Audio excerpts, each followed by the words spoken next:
What's up, guys? This is Crypto with James talking to you today about Oasis. Now, they've had in spite of like a bearish 2022, to say the least, a full-on bear cycle, Oasis look goddamn good. Held back by a lot of whales and a lot of VCs, and they've added, they're the privacy layer for Web3. That's what they purport to be.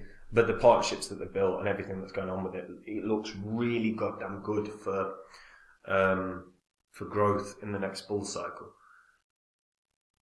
Also, there's massive news about Genesis.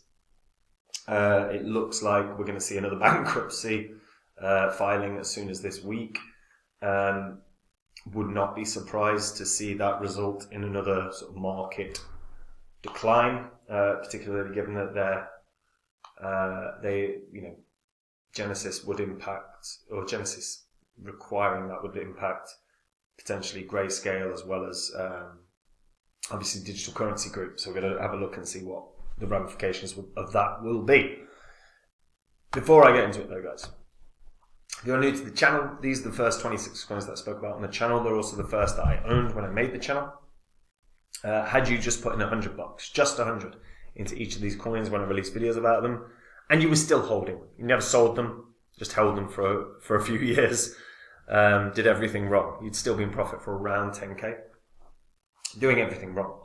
But if you'd sold these coins in 2021, when the markets were absolutely rocketing up, $100, just $100 into each, so a $2,600 investment would have netted you a profit of 123 grand. Big difference between doing the right and the wrong thing. Now, as I said, I sold all these off. So if you want to see my current portfolio, you can go to copymycrypto.com. It is where I share every coin I own, every one I buy, every one I sell. I let the members know in real time anytime I'm making a change to the portfolio. We release videos on a daily basis talking about the markets, and we've been absolutely nailing it to within like a fraction of a % of Bitcoin's move every day. And then on top of that, guys, we have tutorials in the members area for beginners to crypto, and we also have a history of success on the channel, not least of which, and the site, obviously, not least of which is Phantom. Phantom ended up going up 677 times from when I did a course calling it the best crypto investment of 2020. Had you put in $2 grand into Phantom when you saw that course and sold at the top, you'd have netted a profit of 1.3 million. I'm always looking for the next Phantom. I will find it. And proof is that no one in 2020, no crypto YouTuber out there was talking about Phantom doing big gains in 2020. So when I find the next one, I'm going to go onto the site. I'm not going to do a course like last time. I'm just going to go onto the site, tell the members about the coin, the gains I think it can have, and the percentage of my money I'm putting in. And if they want to copy and make those gains, they can do. And if that interests you, go read the site. Remember, everything you read, you can personally verify on their YouTube channel's history as well. Right, Oasis Network. So, Oasis is now a part of several different blockchains. You've got your Cosmos, you've got your Ethereum, you've got your Avalanche, you've got your Solana, you've got your Binance Smart Chain. It's integrated into a lot of damn things. It's the leading privacy-enabled layer 1 blockchain network. Combines high throughput, low gas fees, with secure architecture to provide the next gen of Web3, and will power DeFi, GameFi, NFTs, Metaverse, data tokenization, data DAOs. Now, the data tokenization and DAOs I've covered many times, and I think that is where their money can be, like where the real growth of this can go. What I also like as well is they put up $235 million in terms of an ecosystem fund. I speak about that most videos where I'm like, if a crypto's goal is, particularly if they're a layer 1, layer 2, they're providing some form of infrastructure, then an ecosystem fund is vital because it ensures growth of the ecosystem, which ensures more utility of the token. And if the token is being used more, it's got a better chance of running up in price really well. And Oasis are really well prepared for this, given the enormity of their ecosystem fund. And when you actually take a look and see what they've done in 2020, 2022, it's been pretty special. They launched this Sapphire Paratime. They've sort of first confidential dApps built in Solidity on Oasis. They introduced Oasis privacy layer, allowing anyone to add privacy elements to any dApp on any Ethereum virtual machine chain. And in July, they announced their partnership with Meta to improve fairness measurement in AI models. Meta, guys, not a small thing. In October of 2022, they announced their partnership with Equifax to build the first on-chain KYC identity solution. And then they had a ton of hackathons and everything else. What we actually saw in terms of growth from Oasis Network is pretty staggering. Partnerships, obviously very strong. They partnered with the Blockchain Game Alliance as well as the Universal Privacy Alliance. They released the products that we've spoken about, not least of which as well was confidential NFTs. Their Twitter following has grown massively. Their Discord has grown massively. Their Reddit has grown massively over the past year. And then with 2.2 million addresses on Oasis, plus all the hackathon submissions and everything else, this has been a huge year for Oasis. And really the next thing is, growing that ecosystem. As I said, their ecosystem fund grew to $235 million, thanks to support from partners and everyone else. The ability for this to grow is enormous, absolutely enormous. And then obviously they've partnered with Meta for a first of its kind initiative, enabling inclusiveness and fairness in the AI models that they have. And inevitably those AI models will be very beneficial in terms of drawing in the correct advertisers for the correct audience. And the growth there alone could be massive. I'm blown away by the amount that they've actually got done in such a short space of time. Oasis really have only been up and running. Have been up and running for a lot less time than a number of the most prominent crypto projects out there. Actually launched in the end of 2020. Had a really good peak of about 57 cents in the previous bull cycle, and with the growth, with the enormity of the growth, there's a lot of potential here. The circulating supply right now is 57% of the total supply. So we do need to break down the tokenomics for this. So let me get that up. Now, here's the current token circulation schedule. So as you can see, this line is basically where we're at right now. So we roughly should be at around 4.8, 4.9 billion. As we can see, obviously we're a bit above that. We're on 5.7 billion of the circulating supply. Is the circulating supply right now? Now, given that we're probably looking at the bull cycle, the next bull cycle properly kicking in, just based on historical records, we always see the sort of next bull cycle kick in after the Bitcoin halving. Bitcoin halving is around April of next year, so we're probably looking a few months down the line, so maybe back end of next year, where bull cycle's in full flow. So there should be approximately 6.1 billion tokens out there. Now, what I would point out is obviously that right now there's about 800 billion difference between the token distribution model and 800 million difference between the token distribution model and the current circulating supply. So, based on that same logic, possibly we're going to see around 7 billion tokens knocking about for Oasis by that point. Doesn't change much for me. So if let's say there's 7 billion tokens knocking about, can Oasis hit $1? I absolutely still think it can. Market cap of 7 billion for a token that runs so many different features for a a blockchain that is partnered with Meta, a partner that have introduced a privacy layer that anyone can put onto any DApp on any EVM. Then on top of that, look at the people, look at the massive funds invested in Oasis. You know, you've got Polychain, you've got Binance, you've got Arrington, you've got Blockchain, you've got Dragonfly, Electric, Kinetic, Huobi, Andreessen Horowitz, you've got Winklevoss, you've got Pantera, all big boys, all really big boys.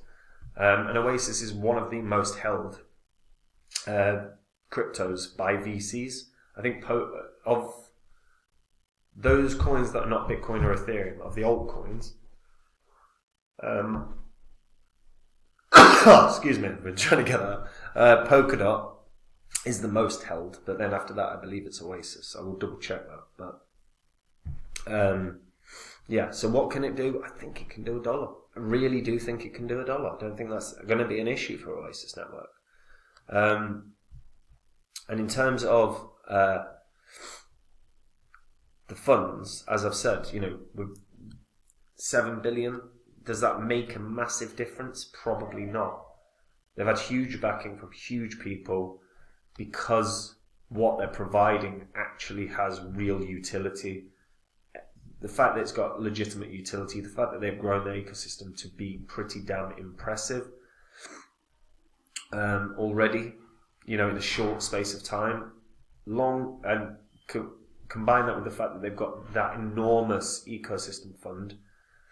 For me, this is one that's got growth written all over it. And $1 is very achievable. Let me know what you guys think in the comments down below. And if you're a returning viewer, hit the subscribe button. You do not want to miss these videos. They'll make you money and they'll save you money. So don't miss them. And before I get into the news about Genesis, if you guys want to see the portfolio that I've got, you can go to copymycrypto.com and check it out.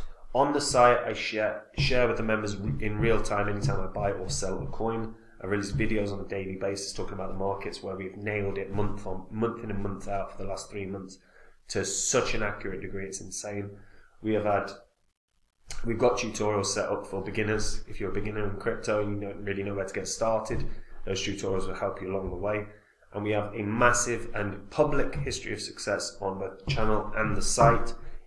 If you want to make these kind of gains, if you want to make a 677x, like I said, Phantom would do more than 100x, and it did. And when I find the next Phantom, I'll go on my site, I'll tell the members about the coin, I'll tell them the gains I think it can have, I'll tell them the percentage of my money I'm putting in, and they can copy and make those gains. And if that interests you and you're looking to take the work out of your crypto investing, then go read the site. You will love it. And last thing, Genesis are filing for bankruptcy this week. This is fairly massive news.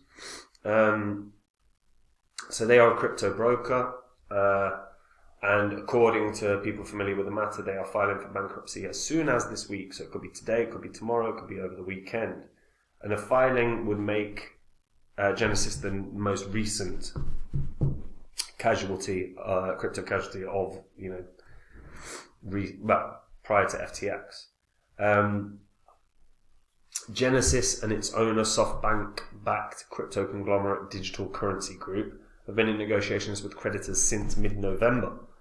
Genesis owes creditors more than $3 billion. The Financial Times reported that, including $900 million to customers of Gemini, the crypto exchange of Cameron and Tyler Winklevoss, and $280 million to Dutch exchange Bitbava. So, huge amounts of things going on with Genesis. And they're currently negotiating a pre-packaged bankruptcy deal that would include cash and equity in DCG. Genesis and DCG have not responded to requests for comment, but the trouble began after the collapse of FTX. The company is one of the biggest lenders in the crypto space, and they halted customer withdrawals due to unprecedented market turmoil and liquidity issues. And since, we've seen basically a real damage to the crypto space with the FTX thing, and that's been getting mainstream media news. Now we're looking at another really significant crypto broker going bust.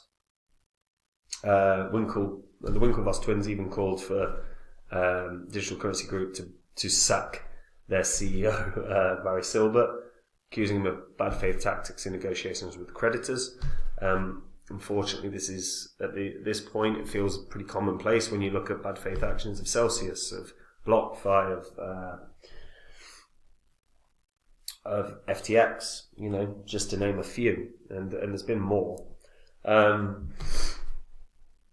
It's just all a bit of a mess. And a Genesis bankruptcy would be a significant blow for Silbert's crypto group, which includes trade publication CoinDesk, as well as asset manager Grayscale. So Grayscale is obviously an enormous investment fund, and if they got damaged, that could be pretty bloody bad. So there's a lot of stuff going on. CoinDesk are looking to been seeking a private deal to sell off. There's just so much here that could happen. A Genesis collapse would also trigger the immediate repayment of $350 million still due from a loan given by the Chelsea Football Club owner. There's so many ramifications here. Grayscale getting damaged would be really bad for the market because there's a lot of institutional investors that are in on that. And fundamentally, look, if government regulation or government action is going to be taken, it's taken not on the behalf of you or me. It's taken on the behalf of the richest of the rich. So if the richest of the rich are complaining that they got screwed over because of Genesis's poor handling of funds, and Grayscale have to liquidate some holdings, or Grayscale are in trouble, big investors are going to be damaged. Big investors will go to your SECs and your CFTCs, and they'll go to your governmental institutes to try and get some recompense. You, me, your average Joe won't be able to do that. So the ramifications of this are fairly significant. When this news comes out, even though we know it's coming out, inevitably I think this is going to cause another market decline. It's going to be interesting. What do you guys think is going to happen? Do you think this is going to... how bad do you think it can get? Do you think this can cause a market crash? I'm asking the question. Let me know in the comments down below, guys. And that is it from me. Take care. Bye-bye.